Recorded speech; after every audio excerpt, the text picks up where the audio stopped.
Así es que estamos ya preparados para este tiempo especial y poder escuchar, meditar y obedecer su palabra. Pero primero los invito a que elevemos una oración, colocando este tiempo en las manos del Señor como debe ser. Inclinemos nuestros rostros. Oh Señor Dios Todopoderoso, te damos las gracias, Señor, por la luz que encontramos aquí en tu palabra. Ruego tu gracia, Señor, para que pueda exponer en esta mañana este mensaje y hacerlo con fidelidad, con temor, y que cada persona que escuche el mensaje sea edificada en su vida. Te pedimos, Señor, que abras nuestros ojos, nuestro entendimiento y limpies nuestros corazones, Señor. No queremos tratar la escritura con ligereza, ni descartar lo que a veces parece demasiado difícil, como es el tema de Apocalipsis. Señor, que tu Espíritu Santo nos llene hoy. Queremos escuchar tu voz, Señor, como de trompeta, llamándonos a vivir en un nivel espiritual más alto cada vez. Queremos conocerte, Señor, cada día más a través de toda la Escritura, pues la suma de tu palabra es verdad. Pedimos tu gracia en el nombre de nuestro Señor Jesucristo. Amén. Amén. Mis queridos hermanos, en los tiempos que vivimos, y hablo generalmente en los mensajes de lo que estamos viviendo actualmente, ¿no? Y es porque cada pasaje que se estudia y que comparto cada domingo, hay una aplicación para nosotros en el día. Y por eso siempre viene al tema algo que está sucediendo. Actualmente hay una fascinación, diría yo, sin precedentes, de personas que quieren saber qué es lo que pasa después de la muerte. Creo que el gran número de preguntas que le hacen hoy en día a la inteligencia artificial es esa. ¿Qué pasa? ¿Qué hay más allá de esta vida? Ahora, de los libros más vendidos y obviamente también de esos testimonios que inundan las redes, suelen hablar ¿de qué? De presuntas experiencias cercanas a la muerte. Muchas personas afirman haber visitado el cielo. ¿Han visto esto tal vez? ¿Sí? Y que han regresado para contar cómo es el cielo. Sin embargo, a diferencia de esos relatos que a menudo resultan fantasiosos, extravagantes e insensatos, a diferencia de esto, la palabra de Dios nos muestra la verdad. La Biblia registra, por ejemplo, dos historias, dos hombres que verdaderamente fueron al cielo. Fueron al cielo en visiones divinas. El primero de ellos es el apóstol Pablo. Él nos cuenta que fue arrebatado al tercer cielo, allí donde está la morada de Dios. Pero se le prohibió revelar lo que vio. Él dice que escuchó palabras inefables que al ser humano no se le permite expresar. Esto lo dice allí en 2 12:4, cuando dice que fue arrebatado al paraíso y escuchó palabras inefables que al hombre no se le permite expresar. El segundo personaje es el apóstol Juan. Y aquí radica, digamos, el privilegio que tenemos nosotros hoy. A Juan sí se le permitió dar una descripción detallada de su visión. Y es lo que encontramos en los capítulos 4 y 5 del libro de Apocalipsis.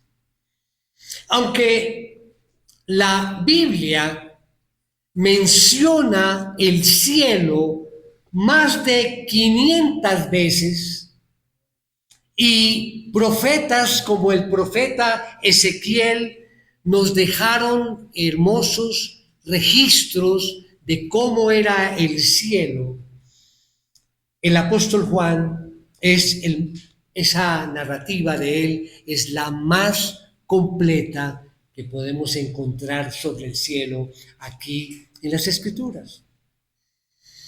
Ahora, al sumergirnos en este texto, nos trasladamos más allá de esa realidad terrenal para contemplar ese cielo eterno. A través de los ojos de Juan, el Señor nos concede el hermoso regalo de mirar con antelación el lugar donde viviremos por siempre con Él. ¿Qué les parece? ¿Estarán interesados en ver el cielo? Acompañarnos con la ayuda de la palabra a mirar cómo es. Bueno, vamos a desarrollar este mensaje mirando 4 puntos. Este mensaje que hemos titulado Frente al trono de Dios. Frente al trono de Dios. ¿Cuál es la idea principal de nuestro mensaje? Dice, Dios sigue gobernando desde un trono inconmovible, asegurando el futuro de su iglesia y llamándonos a vivir hoy en total rendición. Vamos al primer punto. Vamos allí a ver el trono inconmovible. El trono inconmovible. Mis hermanos, aquí vamos a ratificar que Dios tiene el control absoluto de todo. Como punto A, vamos a colocar allí la firmeza del gobierno divino. La firmeza del gobierno divino.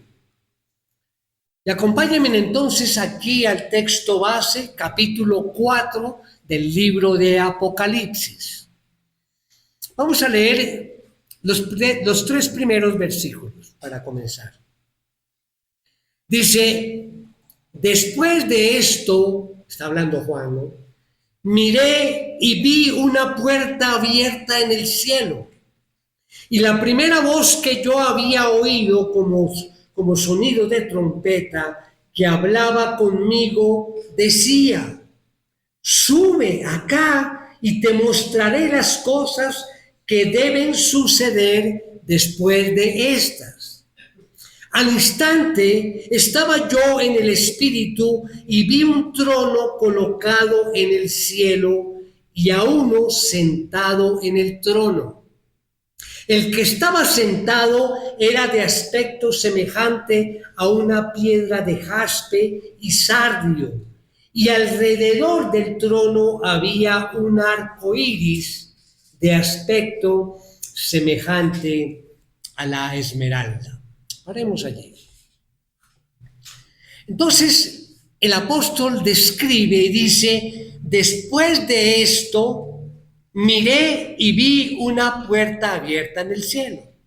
Esta expresión lo que hace es marcar el inicio de una nueva visión. O sea, Juan está allí en una visión y cada vez va relatando lo que está viendo a través de diferentes visiones que vamos a dividir allí. Recordemos que Juan acababa de recibir las cartas para las 7 iglesias que vimos en el capítulo 2 y 3. Recuerda que ese fue el último mensaje que habíamos visto de esta serie, las 7 iglesias. Entonces, estas cartas recuerdan que estaban llenas de desafíos, de preocupaciones, de luchas, y vimos cada una de estas iglesias, recordando también que fue una serie que vimos hace ya un año, más de un año, y que están allí y las pueden ver en internet. Un mensaje por cada iglesia. Es interesante para consolidar nuestro mensaje. Pero ahora el escenario cambia y cambia drásticamente. Dios abre una puerta para que Juan pueda mirar el panorama completo desde una perspectiva celestial. Juan escucha la voz de Jesús fuerte y claro, dice como sonido de trompeta.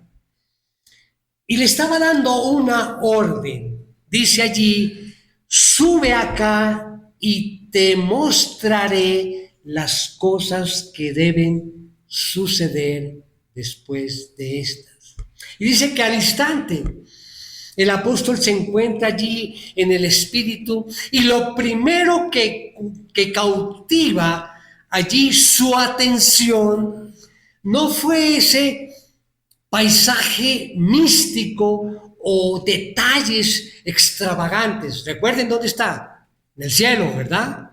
Entonces, ¿qué lo atrajo a él, a Juan? Lo primero que vio, un trono colocado allí en el cielo. Un trono, eso fue lo que le llamó la atención en primera instancia. Y en este capítulo, la palabra trono se menciona 11 veces. Y no se trata de un simple mueble, nos imaginamos, ¿no? Inmediatamente como un trono, un mueble, sino del símbolo supremo del gobierno y de la soberanía y de la autoridad de Dios. Es imponente lo que él ve. No es un paisaje místico o detalles extravagantes, sino un trono colocado allí en el cielo. Así el Salmo 11.4 nos recuerda, vamos allí, Salmo 11.4 nos dice sobre ese trono, el Señor está en su santo templo, el trono del Señor está en los cielos, sus ojos contemplan, sus párpados examinan a los hijos de los hombres. Vamos imaginándonos allí a Dios, mirando y contemplando. El mismo, allí en el Salmo 103, 19, dice, el Señor ha establecido su trono en los cielos y su reino domina sobre todo. Podemos imaginar la imponencia de ese trono. Mis hermanos, los gobiernos de la tierra tiemblan, las economías fallan y nuestras vidas pueden cambiar en un segundo, pero el trono de Dios jamás va a tambalear. Él tiene el control absoluto del universo y esta verdad es nuestro mayor aliento hacia el futuro, hacia lo que nos espera. Ahora miremos la belleza de su justicia como punto B, la belleza de su justicia y su misericordia. Y su misericordia. Volvamos a mirar el versículo 3. El que estaba sentado era de aspecto semejante a una piedra de jaspe y sardio. Y alrededor del trono había un arco iris de aspecto semejante a la esmeralda. Bueno, Juan describe al que está sentado allí en el trono con un aspecto semejante a dos piedras preciosas. Dice el jaspe y el sardio. En la antigüedad, el jaspe era una piedra diáfana, cristalina, similar a lo que hoy conocemos como un diamante perfecto, diáfano, cristalino. ¿Y qué representa esta piedra, este diamante? Representa la pureza absoluta de Dios y la santidad de un Dios que es luz pura. Ahora, el sardio, otra piedra, en otra versión habla de la cornalina, que es la misma piedra, sardio o cornalina, es un rubí de un rojo intenso, como la sangre o como el fuego, y nos recuerda su ira santa y el juicio justo que ha de derramarse sobre el pecado. O sea que la gloria de Dios es majestuosa, pero también infunde un temor reverente. Y está expresado allí en estas dos piedras preciosas. Pero, no obstante, encontramos un equilibrio allí en ese versículo 3, al final. Dice, y alrededor del trono había un arco iris de aspecto semejante a la esmeralda, donde predomina el verde de la esmeralda. Allí hay un brillo, como lo refleja aquí, que es del arco iris. A ver, recordemos el arco iris desde los días de Noé. Este arco iris que representa el pacto de fidelidad, gracia y misericordia de Dios. El profeta Isaías, digamos que capturó esa hermosa dualidad. La vamos a ver. ¿Cuál dualidad? Por una parte, el pacto de fidelidad y por la otra, la gracia y misericordia de Dios. Como dice Isaías 54:10. Isaías 54:10. Dice, porque los montes serán quitados y las colinas temblarán, pero mi misericordia no se apartará de ti, y el pacto de mi paz no será quebrantado, dice el Señor que tiene compasión de ti.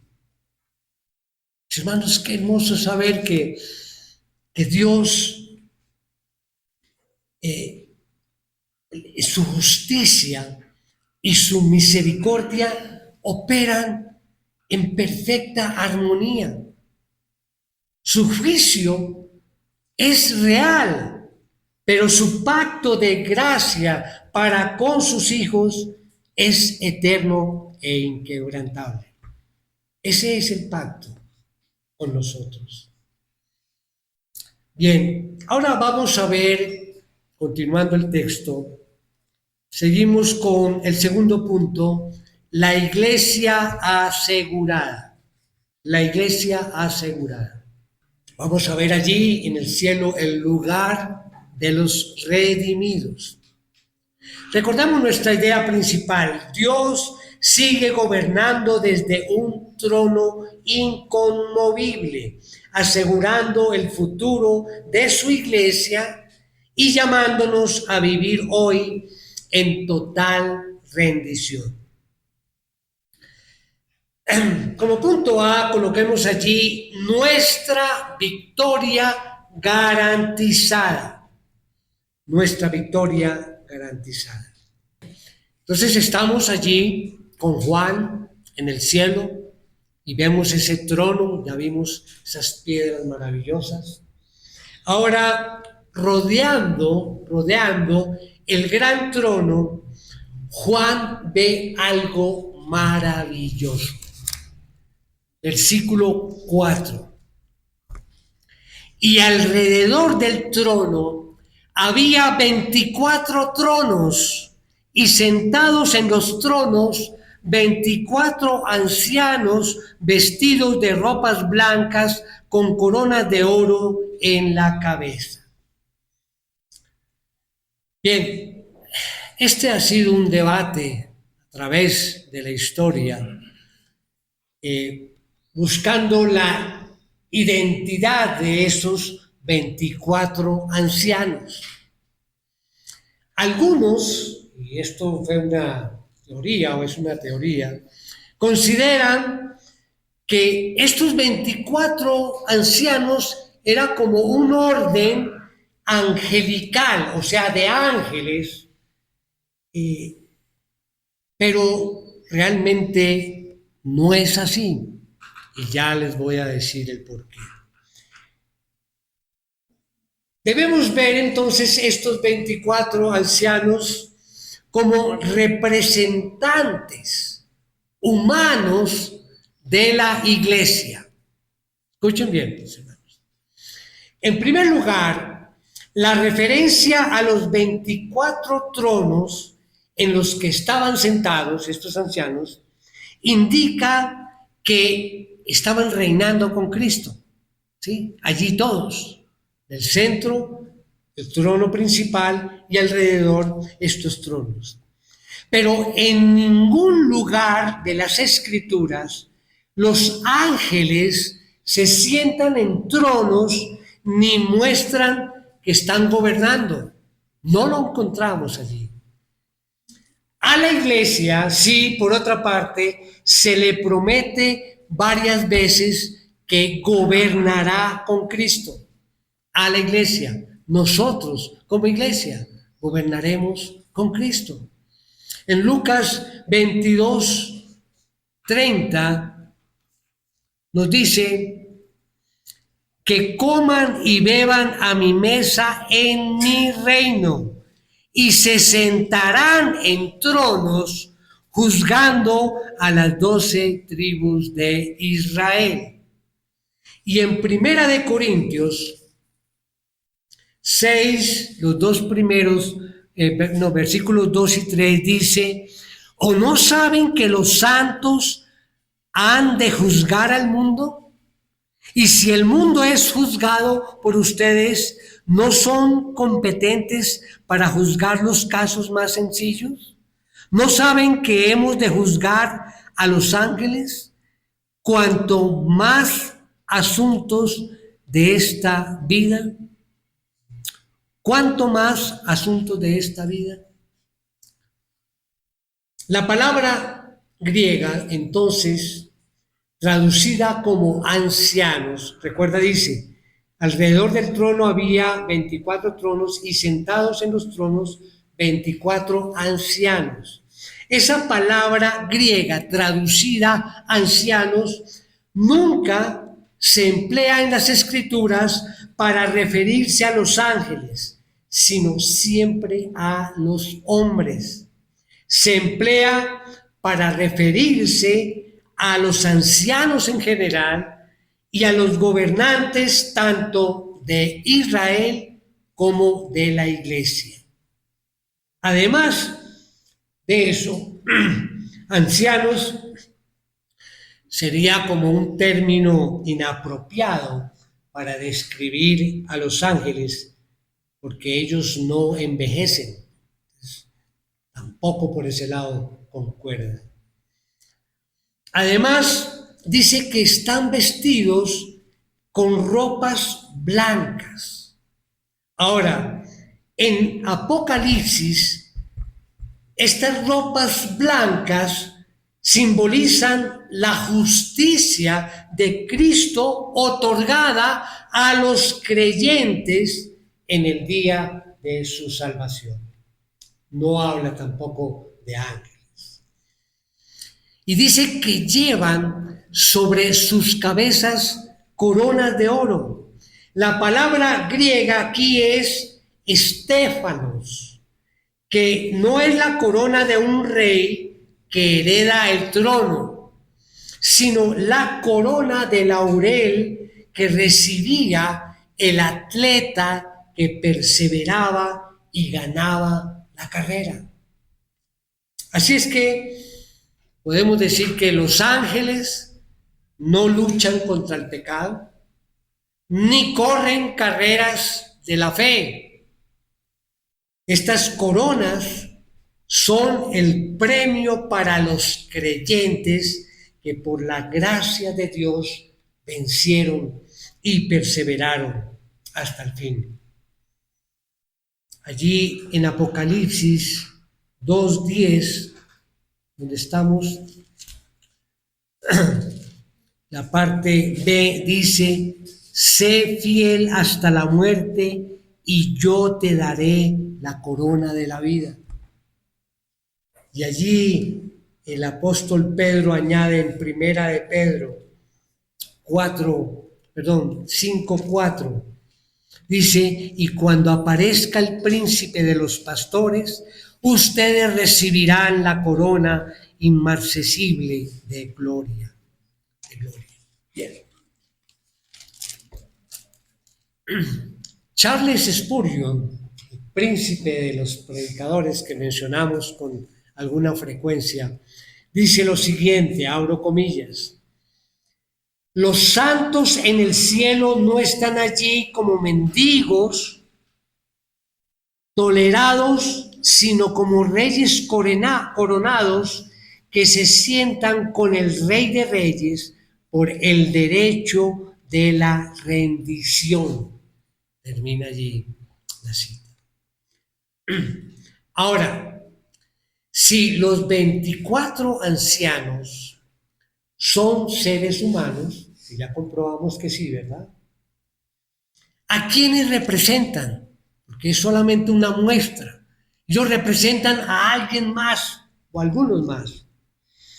En la Biblia, el número 24 se usa para hablar de consumación y representación. O sea, ellos representan. Había 24, es el número clave, es el número 24. Había 24 príncipes del santuario representando a los 24 grupos de sacerdotes levíticos. Eso está allí en Primera de Crónicas, si alguien quiere leer esta historia. Así como 24 divisiones de cantantes en el templo. Allí también en Crónicas los menciona. Ahora, quienes quiera que sean los 24 ancianos, ellos representan a un grupo mayor. Algunos creen que los ancianos representan a Israel, aunque ha habido, digamos, a través de la historia, judíos que han sido redimidos y pues seguirá habiéndolos. En el momento de la visión, la nación judía en su conjunto aún no había sido redimida, o sea que tampoco por allí es la representación de estos judíos. Los ancianos tampoco pueden ser los santos que han salido de la tribulación, ya que ellos aún no habían sido convertidos. Y ya hablaremos de la tribulación a través de la serie. Va a ser un tema grande y profundo cuando lleguemos allí.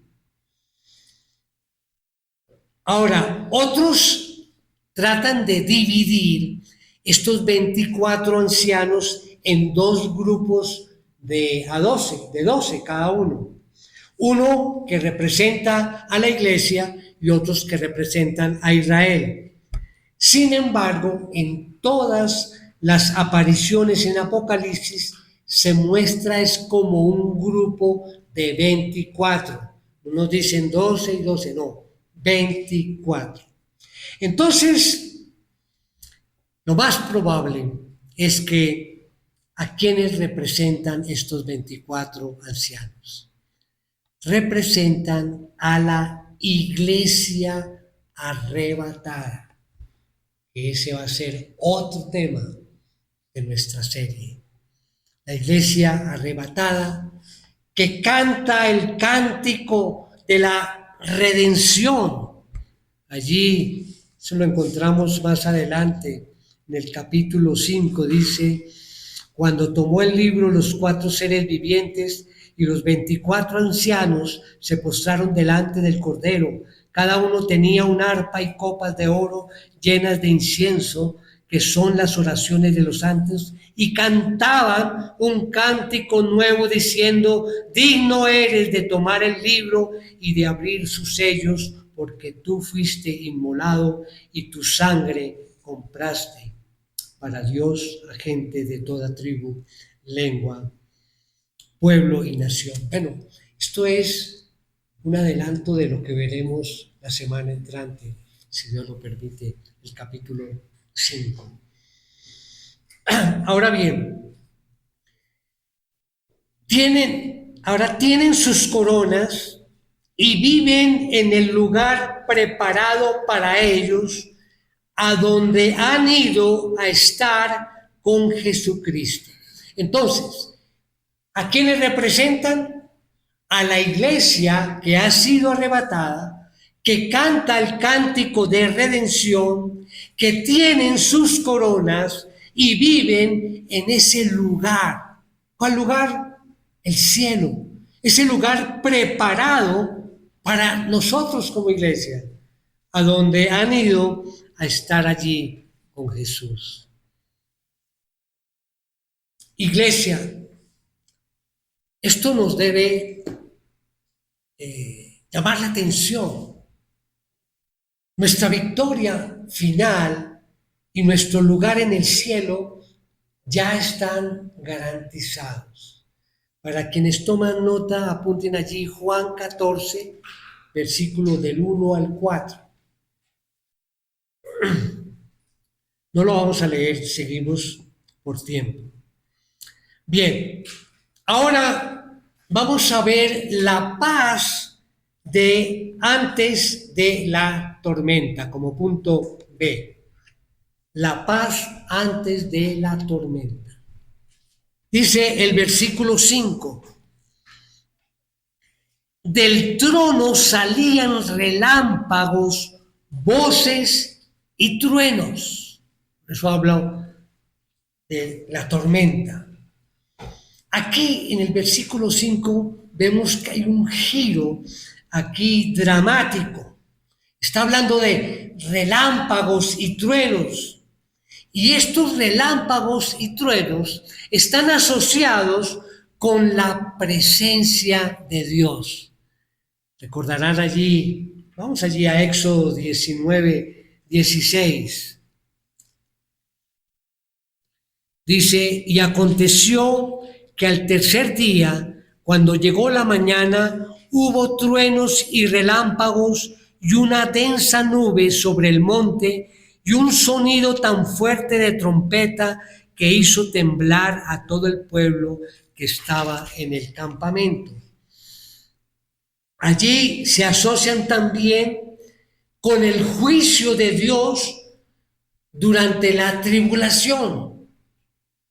Allí en Apocalipsis 8, 5, más adelantico de nuestro texto, una página más adelante, capítulo 8, versículo 5 dice: después el ángel tomó el incensario, lo llenó con el fuego del altar y lo arrojó a la tierra, y hubo truenos, ruidos, relámpagos y un terremoto.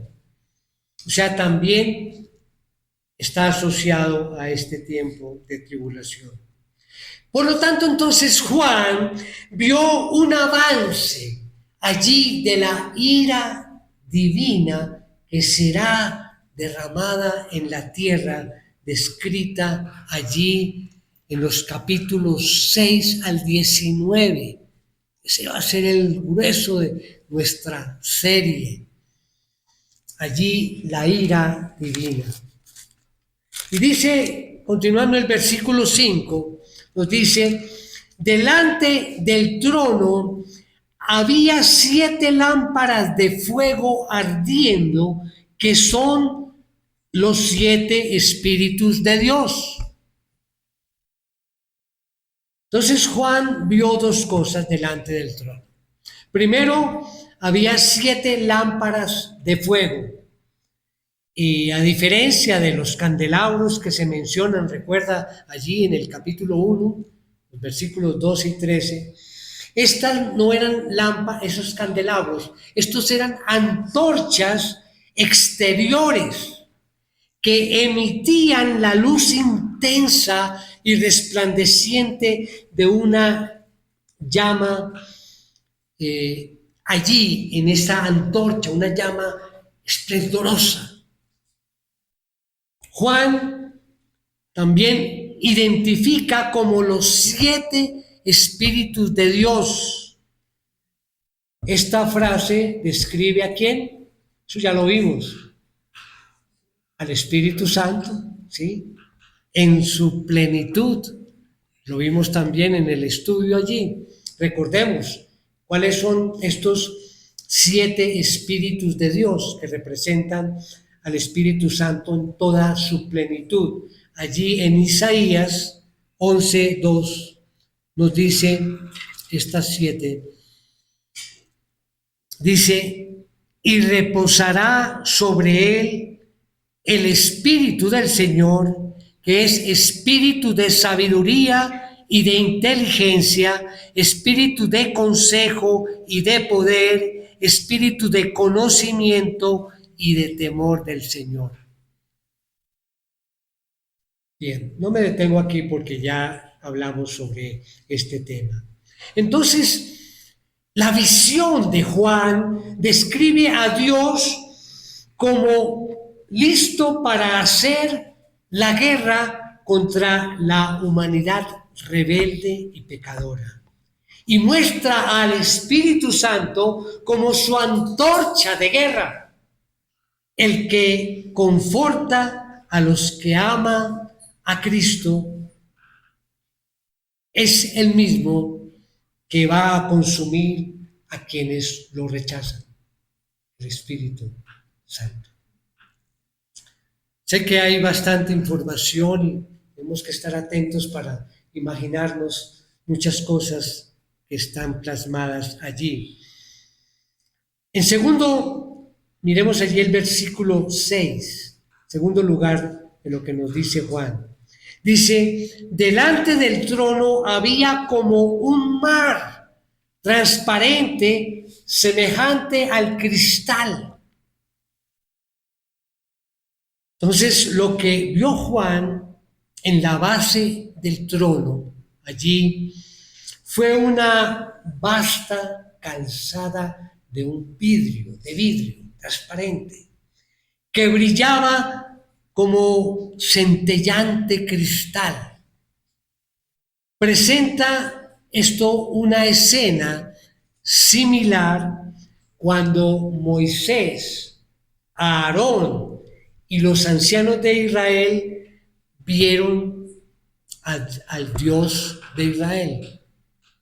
Miremos allí en Éxodo 24:10. Éxodo 24:10. Dice, y vieron al Dios de Israel, debajo de sus pies había como un embaldosado de zafiro, tan claro como el mismo cielo. Pues imaginemos trono, el jaspe, el rubí, el diamante, el arco iris, la esmeralda, y ahora esta base allí transparente. El cielo, entonces, es un mundo de pureza y de luz radiante. Una calzada gloriosa que refleja la santidad divina de una forma que supera nuestra imaginación. Cada uno ya en su mente se imagina ese resplendor y esa hermosura. Ahora, Juan dice, bueno, junto y alrededor del trono, ¿qué había? Vamos al punto número 3, los custodios de la gloria, los custodios de la gloria. La idea principal, Dios sigue gobernando desde un trono inconmovible, asegurando el futuro de su iglesia y llamándonos a vivir hoy en total rendición. Vamos, versículos 6 al 8. Dice, delante del trono había como un mar transparente semejante al cristal, y en medio del trono y alrededor del trono 4 seres vivientes llenos de ojos por delante y por detrás. El primer ser viviente era semejante a un león. El segundo ser era semejante a un becerro. El tercer ser tenía el rostro como el de un hombre y el cuarto ser era semejante a un águila volando. Los 4 seres vivientes, cada uno de ellos con 6 alas, estaban llenos de ojos alrededor y por dentro, y día y noche no cesaban de decir. Bueno, ya entramos a ese punto.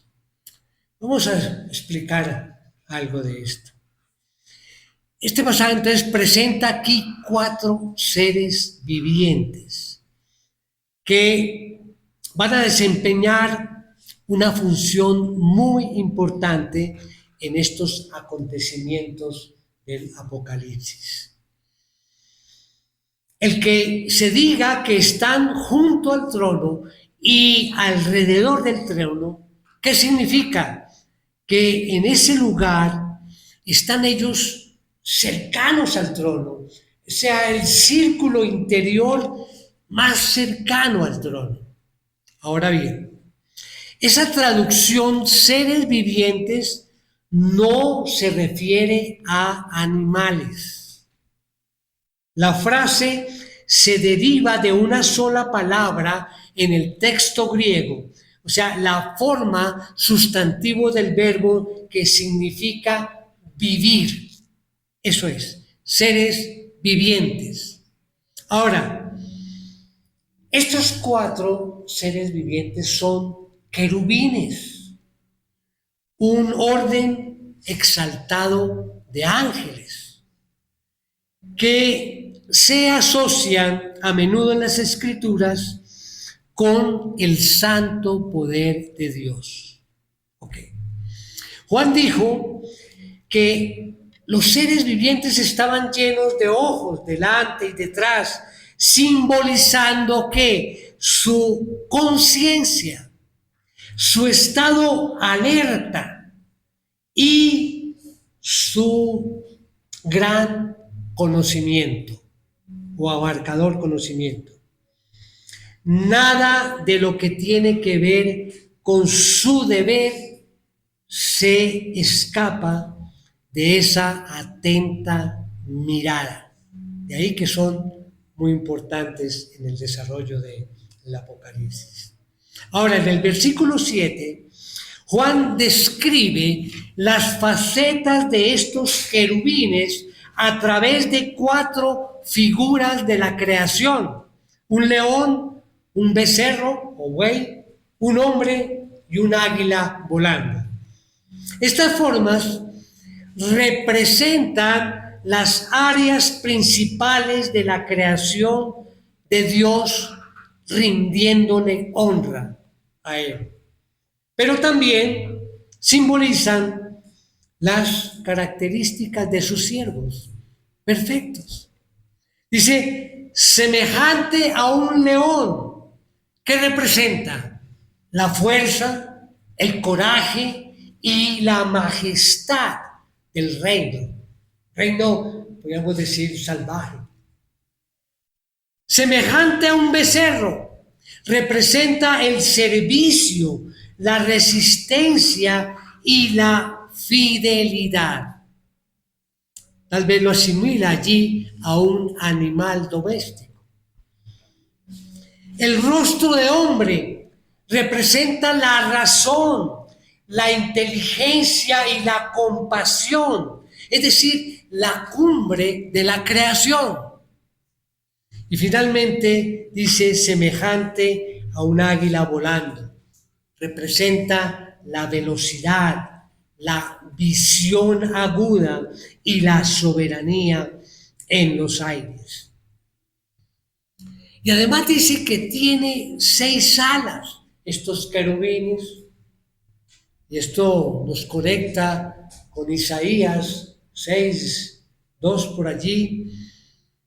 Esto también lo hemos mencionado en algunos mensajes, donde entendemos el uso de esas 6 alas. Dice, con 2 cubrían su rostro. Quiere decir reverencia, porque ni los ángeles más puros pueden resistir la luz plena de Dios. Con 2 cubrían sus pies, humildad, reconociendo que pisan tierra santa. Y con 2 volaban, listos para obedecer con rapidez. Juan Calvino dice lo siguiente respecto a este punto, abro comillas: Dios utiliza a sus ángeles no porque carezca de poder en sí mismo, sino para mostrarnos que toda la naturaleza está organizada y lista para cumplir su santa voluntad a la menor señal. Termina la cita. Todo está organizado y lo representa a través de este registro que estamos estudiando. Entonces, ya terminando, vamos al punto 4, donde vamos a ver la respuesta concreta, donde vamos a rendir nuestras coronas. Como punto A, coloquemos allí el canto a la santidad, el poder y la eternidad. Vamos a leer del versículo 8 al 11. Dice, los 4 seres vivientes, cada uno de ellos con 6 alas, estaban llenos de ojos alrededor y por dentro, y día y noche no cesaban de decir, ¿qué decían? Santo, santo, santo es el Señor, Dios, el Todopoderoso, el que era, el que es y el que ha de venir. Y cada vez que los seres vivientes dan gloria, honor y acción de gracias a aquel que está sentado en el trono, al que vive por los siglos de los siglos, Los 24 ancianos se postran delante de aquel que está sentado en el trono y adoran a aquel que vive por los siglos de los siglos y echan sus coronas delante del trono diciendo: digno eres, Señor y Dios nuestro, de recibir la gloria y el honor y el poder, porque tú creaste todas las cosas y por tu voluntad existen y fueron creadas. Y fueron creadas. Mis hermanos, esta visión impresionante culmina aquí, digamos que en el motor que mueve al cielo entero. ¿Cuál creen que es ese motor que mueve al cielo? A este cielo que hemos descrito en esta parte, que continuará en el siguiente capítulo. ¿Cuál es ese motor que mueve al cielo? Mis hermanos, es la adoración. La adoración. En los capítulos 4 y 5 encontramos 5 grandes himnos de alabanza que van creciendo en intensidad, sumando voces hasta conformar un coro celestial. Todo comienza con el cuarteto, escuchen bien, de los seres vivientes. Comienza con esos 4. Dice: quienes no cesan día de noche de proclamar que santo, santo, santo es el Señor Dios, el Todopoderoso, el que era, el que es y el que ha de venir. Y recordemos que de todos los atributos de Dios, la santidad es el único que se repite 3 veces consecutivas en las Escrituras, porque es la suma perfecta de todo lo que Él es. Santo, santo, santo. Entonces, lo alaban por su poder infinito, un poder que se muestra en la creación y que se ejecutará allí en el juicio. Lo alaban por su eternidad, porque Él no tiene principio ni tiene fin. Por eso lo alaban. Y esta adoración de los querubines, que comenzaron estos 4, provoca, diríamos que un hermoso efecto dominó, porque a continuación vienen los 24 ancianos. El versículo 10 nos dice que ellos, dice, los 24 ancianos se postran delante de aquel que está sentado en el trono y adoran a aquel que vive por los siglos de los siglos. Esta es la primera de 6 veces que veremos a los ancianos postrados allí en el libro de Apocalipsis. ¿Y quiénes son los ancianos? ¿Quiénes son los ancianos, los 24 ancianos? ¿A quiénes representan? A la iglesia. Ok. Esa es la postura natural, ancianos postrados, que comprende esa inmensidad del Creador, y cae uno postrado ante Él. Pero presten un momentico de atención a un acto, yo diría que tal vez el más conmovedor del pasaje, bueno, para mí. Claro, todo impacta. Y es que los ancianos echan sus coronas delante del trono. En el cielo, mis hermanos, la iglesia, o sea, nosotros, o a la iglesia no le interesa presumir sus propios logros. No hay espacio para el orgullo, la vanidad o los méritos humanos. Allá no. Al mirar la gloria del Salvador, cualquier recompensa recibida, digamos que palidece y pierde su valor individual. Comprenden que si vencieron fue únicamente por su gracia. No fue por nosotros, fue por la gracia de Dios que estamos allí contemplando este cielo.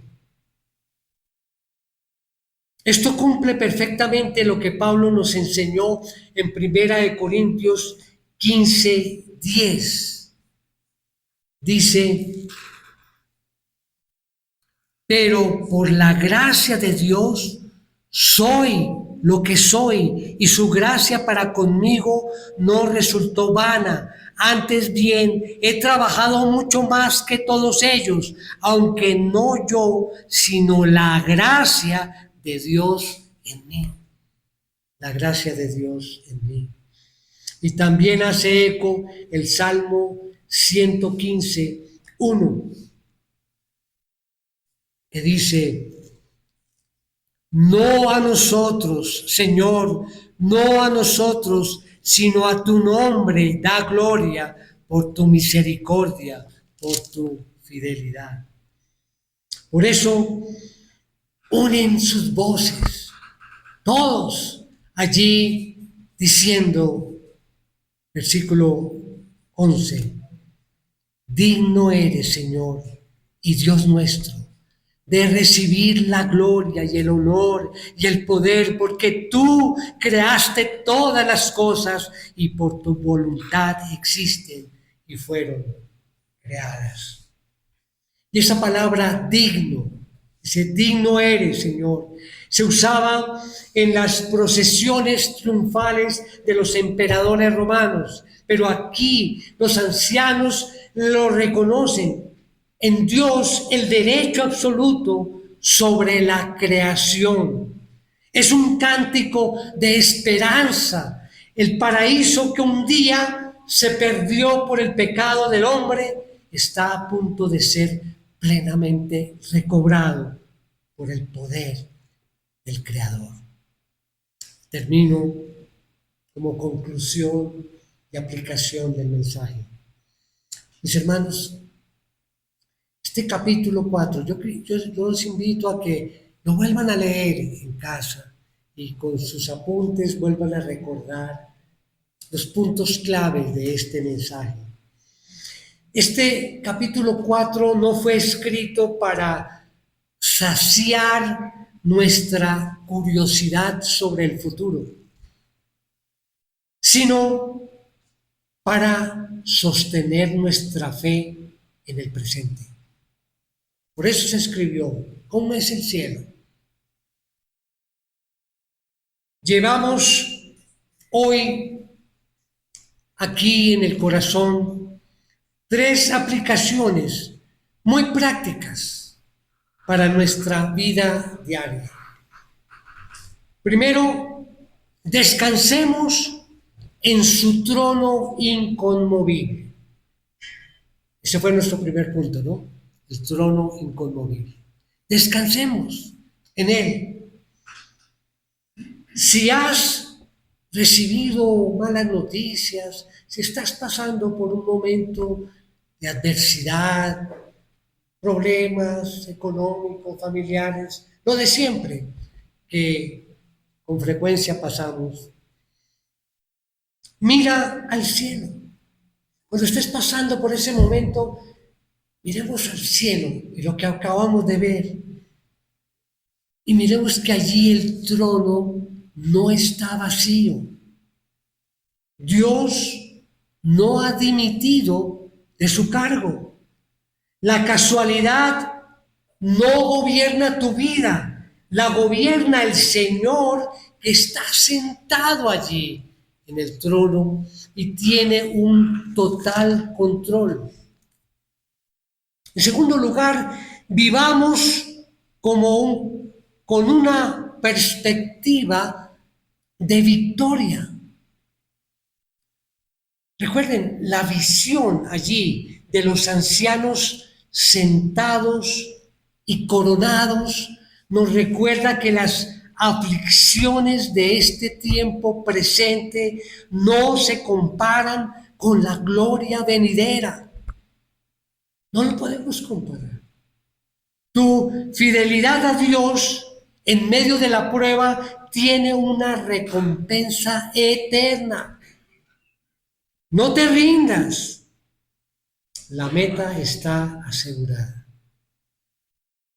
Y en tercer lugar, aprendamos a rendir nuestras coronas hoy. No esperemos a llegar al cielo para vivir en adoración y humildad. Rendir nuestras coronas hoy. Bueno, ¿qué es eso? ¿Qué significa esto? Bueno, podemos asociarlo a entregarle a Dios nuestro orgullo, reconocer que nuestros talentos, logros y éxitos le pertenecen a Él.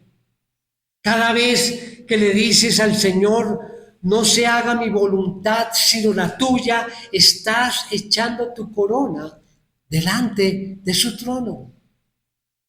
Hermanos, fuimos creados por su voluntad y para su gloria. Vivamos con los pies en la tierra, pero con el corazón firmemente anclado allí frente al trono de Dios. Amén. Amén. Tenemos nuestros rostros. Amado Dios, Padre Celestial,